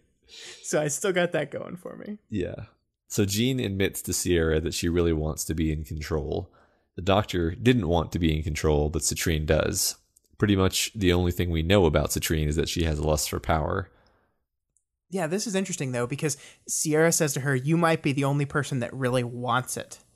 And Jean's response is, we might be the only ones who can do it. And Sierra says that's terrifying. Yeah. But I think there's a discussion to be had here, because there is a difference between a general lust for power and a sense that I have to be in power because I legitimately feel like I am the only one that can fix our problems. And I don't know which one she lands more on the side of. We do know that she likes power. That is something we draw to her character in the past, and we remind our readers of it again when we do that flashback.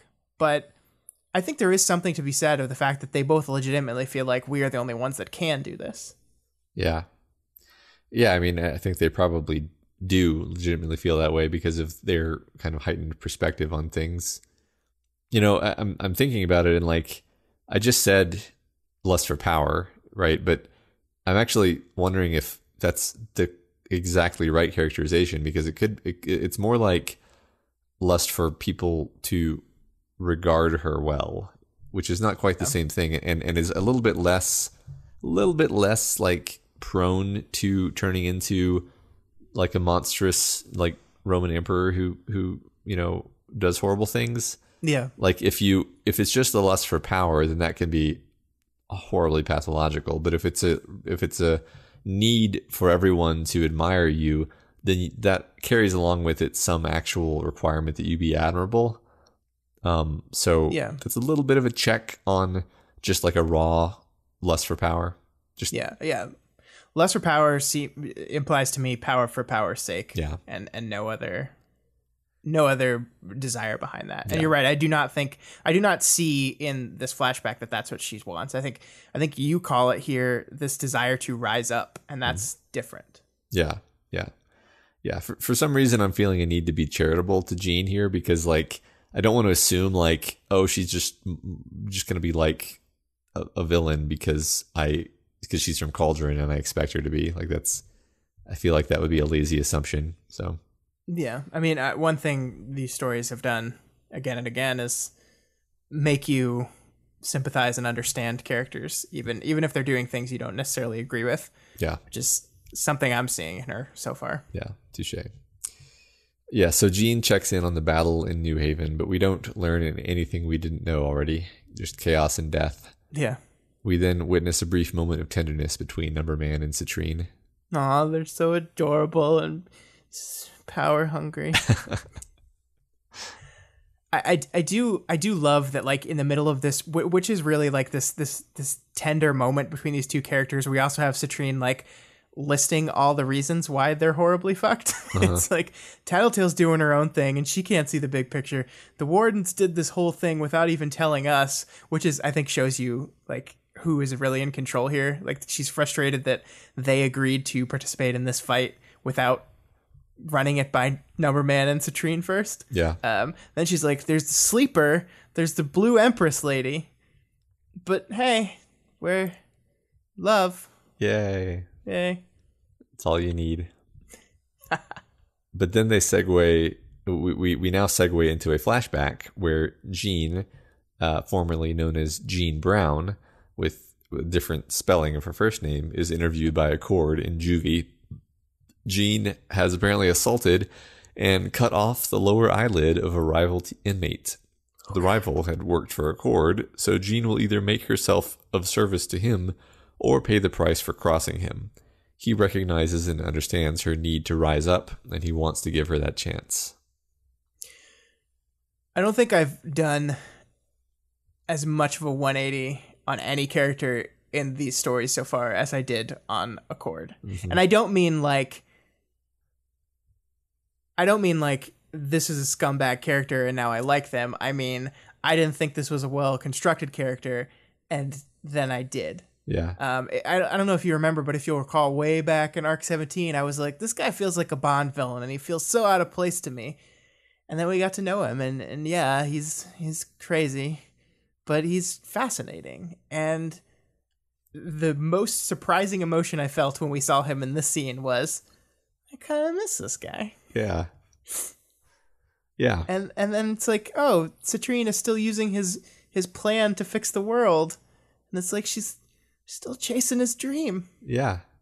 No, I remember that. I remember that very well, because I remember you basically saying, like, I just can't imagine, like, this doesn't seem like a real person, and just me kind of like smiling and just being like, what's amazing is that, like, I know what you mean, but when you are inside his head and you see how his mind works, you will see him as a real person, and that's what's so cool about this.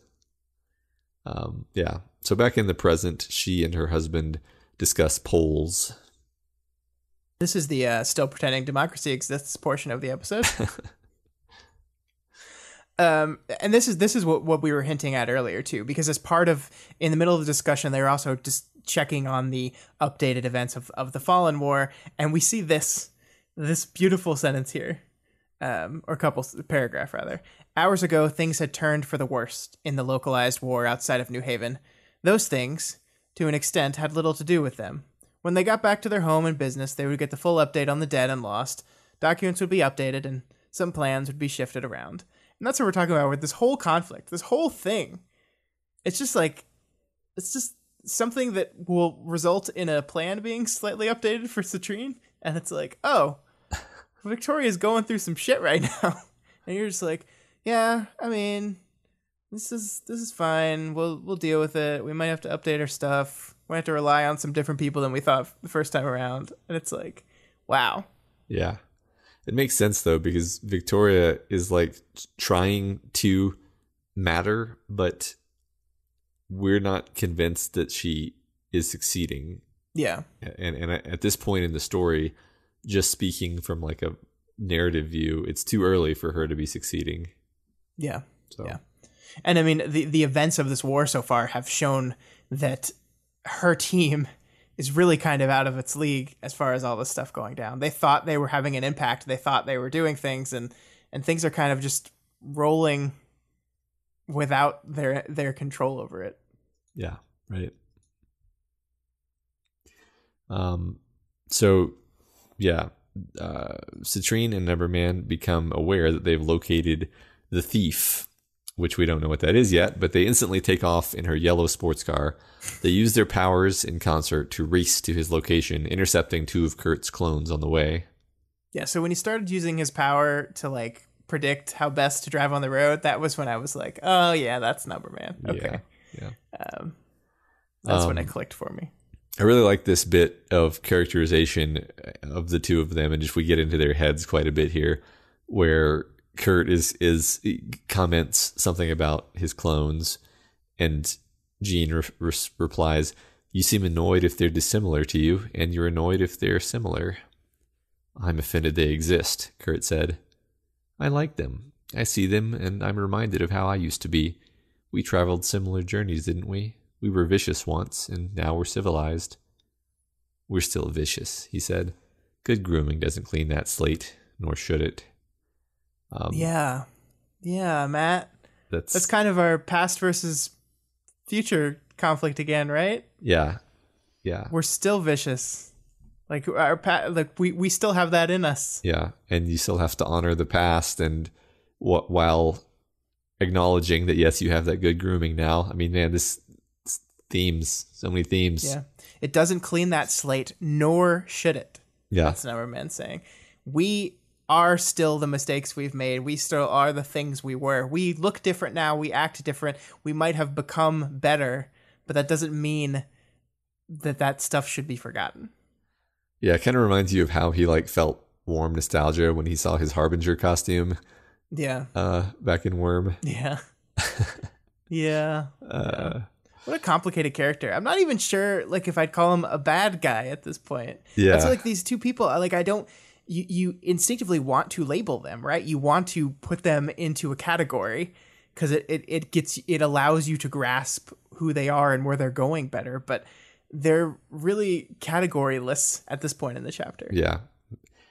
It also reminds me of someone challenging him on morality, and Worm and him going, morals. So maybe not a bad guy, but probably not a good guy. No. Yeah. And I also just love this tidbit that Number Man basically invented the trading dollar that everyone uses, and that is like the best currency. Yeah, which explains kind of how the economy got stable so quickly on this place, that there was a cape managing it. Yeah, right. They also discuss the fact that Fortuna isn't with them. She's retired, although we did last see her with Teacher. Yeah, that's interesting. Mm-hmm. I think it is, like, they call her Fortuna, right? Mm-hmm.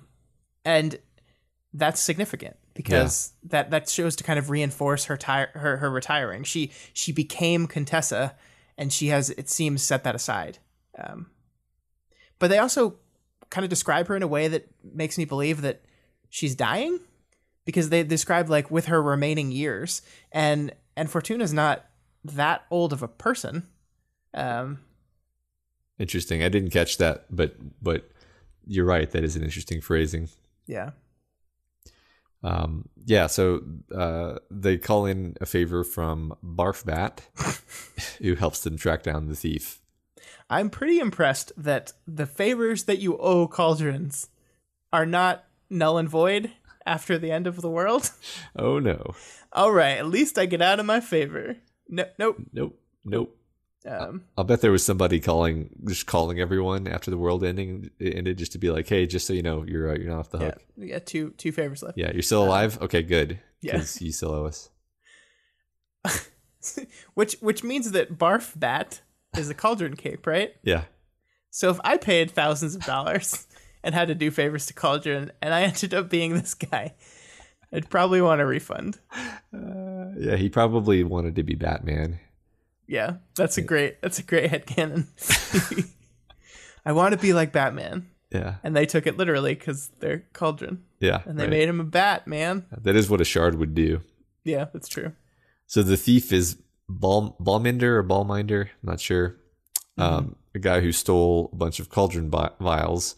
But Ballminder says he doesn't have them anymore. They were claimed by Teacher with a small army full of capes. And not just the minor thinkers and tinkers that Teacher makes either. I think this might just be the least surprising revelation in the entire chapter. Oh, you mean Teacher is back in a big way? Uh-huh. I'm shocked. But the thing that is so resonant to me throughout this whole thing is how cyclical this all feels now, right? Like, we've had just a big giant cape war. That's what this chapter. And now here, as we end the arc, we have new Cauldron. We have Cauldron 2.0. We have Teacher back in a new way. It's like, oh shit. We're just Bet 2.0. We're already there. Yeah. Although I can't help but anticipate some kind of subversion when you put it that way. Yeah, I think that's fair. And this chapter ends with Jean deciding, we'll take the city, she said. No use delaying now. If he has Cauldron, we'll take everything else. If we take the city, we can control the wardens. If the Fallen come out ahead, we'll control them. You sound almost as if you hope it will happen, Kurt observed, the Fallen winning. Not hope, but I think it's more likely than not, so I'm planning accordingly. I don't disagree. Anything to deal with Teacher, is it? Sorry, anything to deal with Teacher, is it? Even deals with the devil. Scott, this is not a good sign.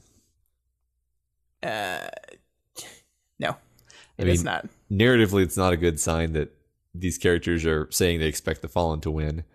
And of course, it's not a good sign for the characters in general. Everyone's screwed. Well, yeah, it's such the same kind of reasoning that got everyone into so much trouble last time. Yeah. It's just like when it comes to killing the thing we perceive as the greatest threat, anything's on the table. Yeah. And it's like, no, did you not remember when that blew up in your face? Yeah. But it's okay, Scott, because she's not susceptible to the conflict drive. Oh, okay. Well, we're fine then. Right. We're fine. Yeah. This new Cauldron is great. Yeah. Citralgin. It's perfect. Yeah, this isn't going to turn out tragically. No, not at all. No. All right. Not at all. That's it, though. That's the end. That's the end of that chapter. So we got some name game.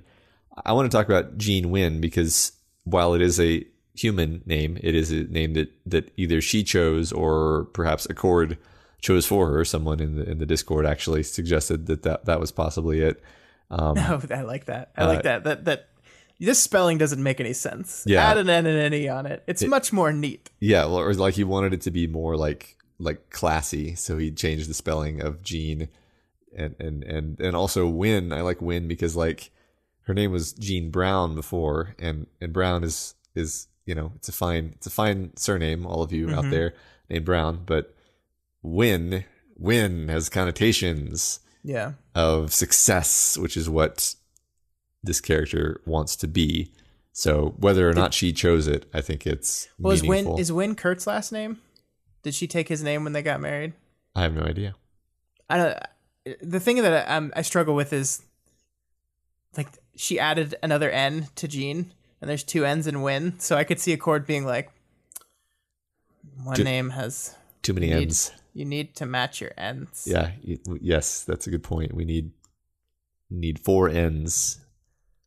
I don't know. I feel like we're stretching a little bit here. We're going down the egg hole. Yeah. I don't. So the name Mortari has actually come up a few times, and other than the fact that it has the word mortar in it, which is like a building material, and they're a construction company, I couldn't think of anything really smart to say. So that just wanted to drop that in there. Yeah. Okay. And then last but not least, there's Barf Bat. Not least. Sometimes names aren't complicated, guys. He looks like a bat and he throws stuff up. Yep. The end.